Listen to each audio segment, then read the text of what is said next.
Hey YouTube, it's D here.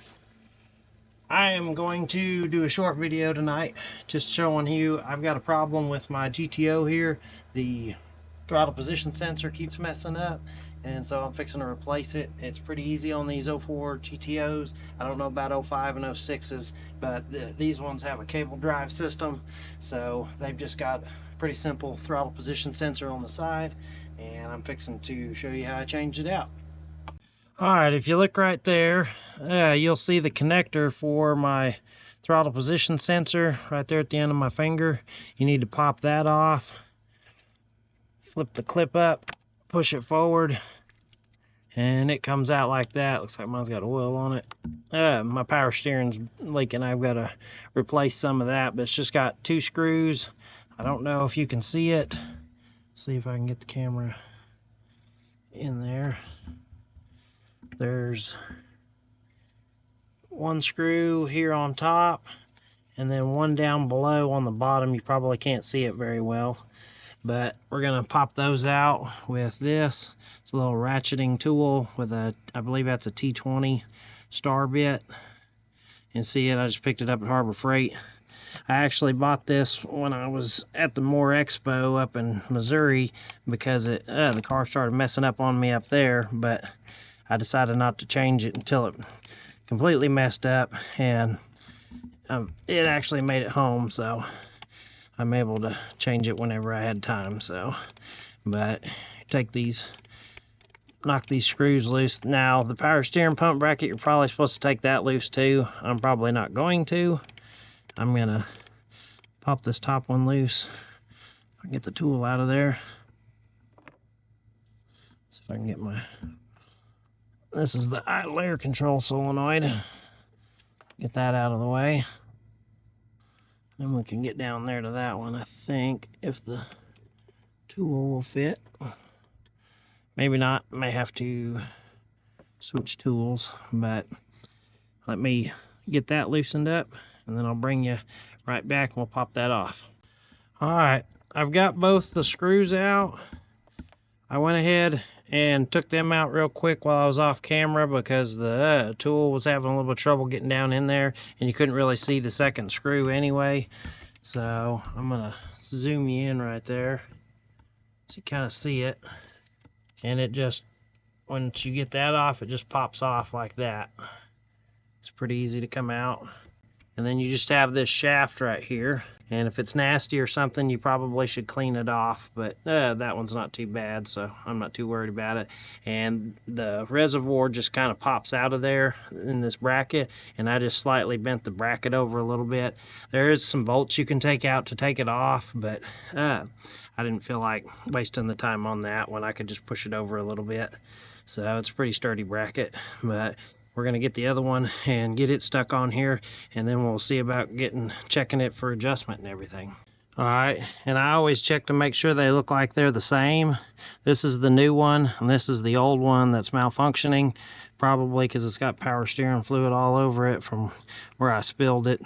But this one looks pretty close to the same. It's I think this is a standard brand part that I got from the parts store. So it's supposed to have a lifetime warranty, but these days stuff, who knows if it lasts very long. So, but we're gonna go on and stick it on there. It looks like everything looks to be the same as the other one. Let's see if I can get it down in there with one hand. So, there we go.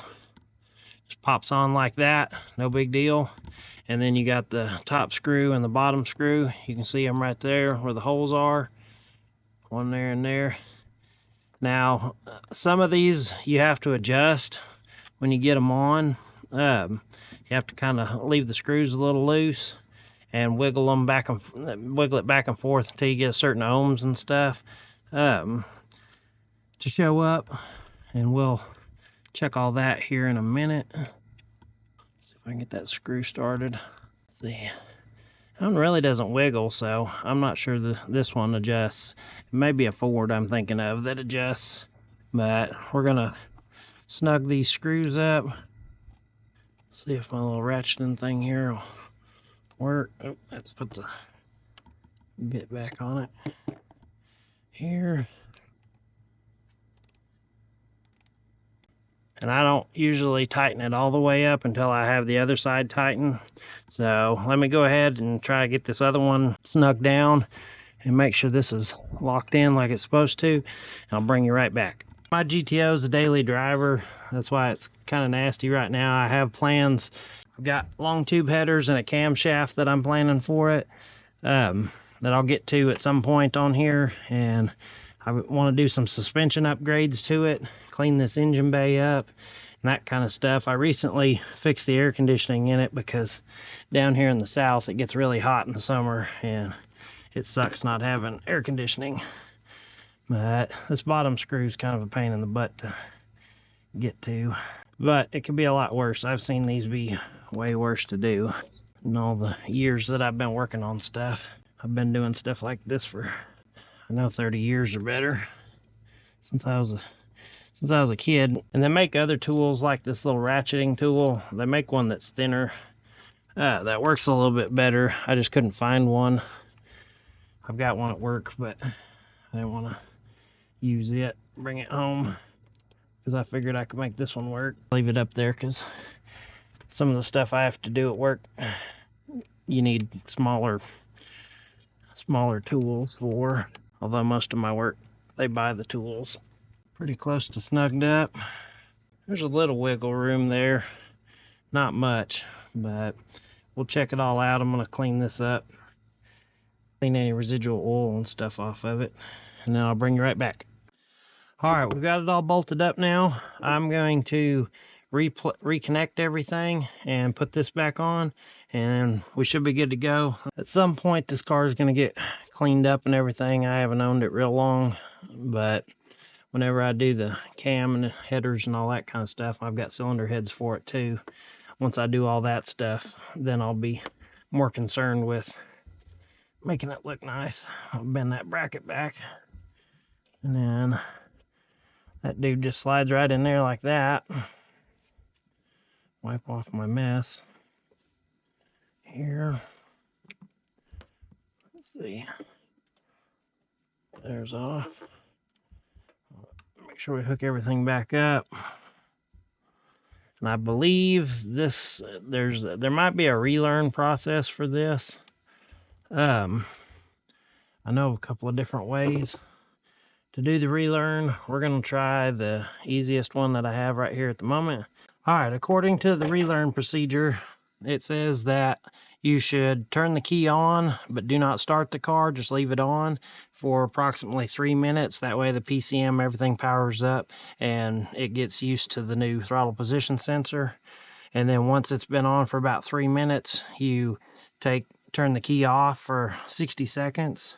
And then once that's done, you start the engine and let it idle for about 3 minutes. And don't touch the accelerator pedal at all. And then it should be learning the new idle position. Then turn it off again for 60 seconds, start the engine, and let it idle in park for another 3 minutes, not touching the accelerator or anything. And then after that, you should be good to drive if you don't have any issues. I don't know. We'll see what happens with this one. So everything feels good on it and it should be good. It's also a good time when you're doing this. Normally you'd take this off, but clean your mass airflow sensor. I cleaned it recently, so I'm pretty sure that's good, but we're gonna fire it up and see how it does. I'm gonna bring you back once all that's done. I'm not gonna bore you with all that, and when we get it started up, and then we'll see about going for a drive. All right, we're in the car now. I'm fixing to start it up, make sure everything runs like it's supposed to. I've got my laptop hooked up with the HP tuners that I use. You can use a scan tool or anything like that. Just got to make sure to clear the codes and everything on it. If you've got any, I had a couple of TPS sensor codes in there from when it was messed up, and I've already actually cleared them. The camera messed up on me. I didn't realize it whenever I did it. But we're gonna fire it up and see how it runs.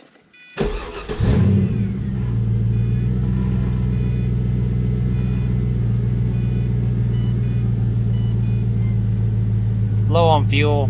pops up. I forgot to get fuel this afternoon. Let's see if we can bring the laptop back up. There we go. Alright. We're still connected. No DTCs, so that means that it's out of there. Yeah, unfortunately the camera messed up, so I didn't get a chance to show you what the codes were, but it was they were both throttle position codes. PO like 1122 I think was one of them. I can't remember what the other one was, but I've cleared them already, so it's pretty much good to go. Car revs up good, sounds good. All we got left is a test drive. I'm pretty sure it's probably pretty good to go. So we'll get out of this. And I apologize for the camera mess up. These GoPros sometimes screw up on me. I'm gonna try to switch to a different camera brand at some point. So, all right, well, that's pretty much it.